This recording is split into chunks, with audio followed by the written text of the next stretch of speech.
flow. Have you seen Woosa? Have you seen Bad Boys? Woosa.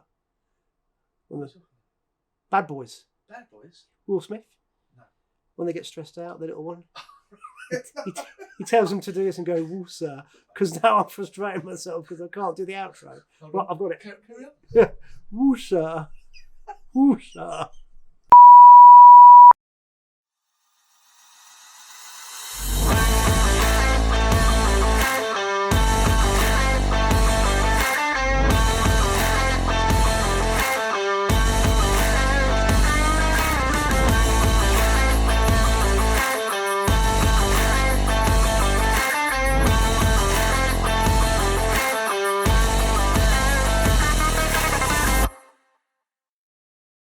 Welcome everybody to this month's edition to Off the Shelf. I'm going to show you two lures that I really like, and I'm going to show you a rod that I've just stumbled across in the shop that looks absolutely spot on for trout fishing.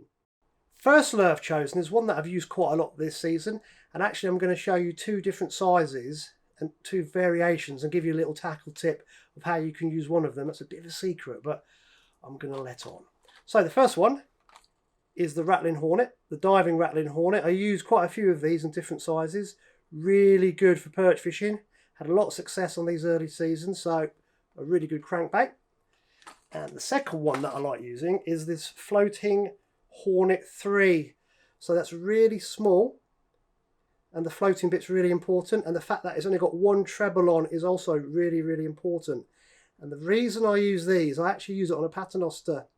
So I use it with probably about, if you imagine about a 3 foot length hook link going to a swivel, and off that I use the weight drop probably, I don't know, half a foot less than the hook link, and I put like a 12-gram drop shot on. So you can use this small floating diving crankbait in any depth of water. It's absolute dynamite when perch are really finicky. Second item I'd like to show you is this rod. Now, I just picked this up as I was walking around the shop. It looks beautiful, and it feels ultra light in your hand. And guess what? It is an ultra light rod. It's 0.5 to 6 gram. It's called La Moustique, which apparently is the mosquito. Very fast action. Retails at $69.99. Really fancy one of these. Trout season starting for those fishing on lures. Might be an ideal little rod for you to consider having, and you could pair it with a Vanford 500. I think that'd be a fantastic setup. Third thing I'm going to show you, and there's a big surprise to what this could be. Yeah, it's Wolf Creek lures. What gave that one away? So Predator Tackle now stock Wolf Creek lures. Now I've been using these bad boys for a few seasons, and no one else had them in the country. Really, perhaps one or two people. That's about it. And they are a brilliant lures. So lifelike. You can rig them in so many different ways. You can fish any depth you want to with them.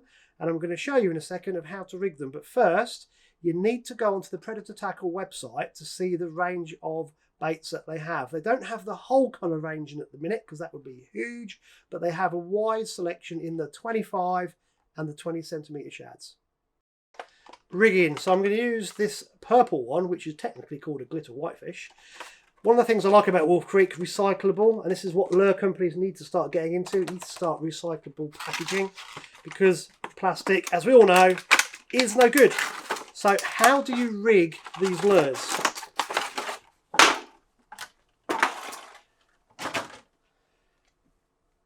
You need a weight in the front, because you can't just use it as it is. The weight's very important. So I show you what we use. And we use what's called a screw-in weight. You can get these from lots of online shops. This is again another Wolf Creek one.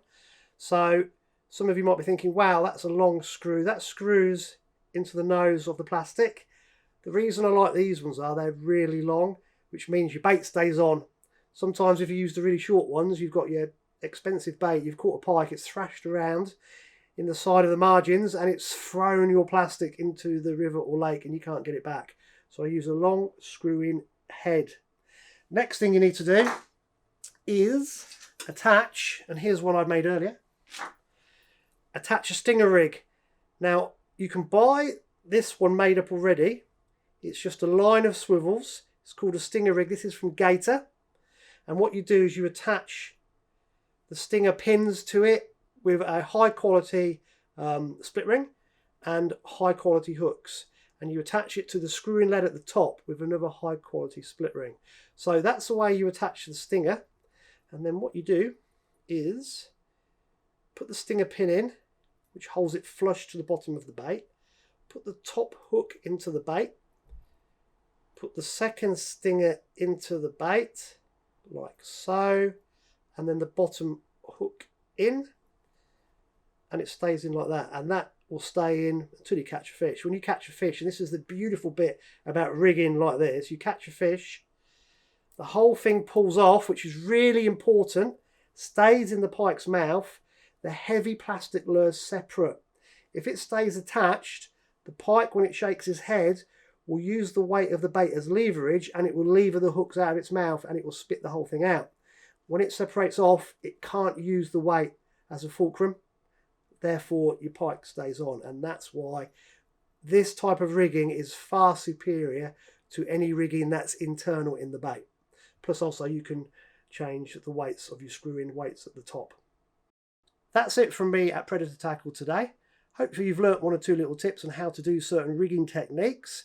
If you'd like to know any other thing about lures, luggage, how to rig certain lures, different techniques that you may want to use, drop a message in the comment section below and smash the video and give it a like and subscribe to the channel.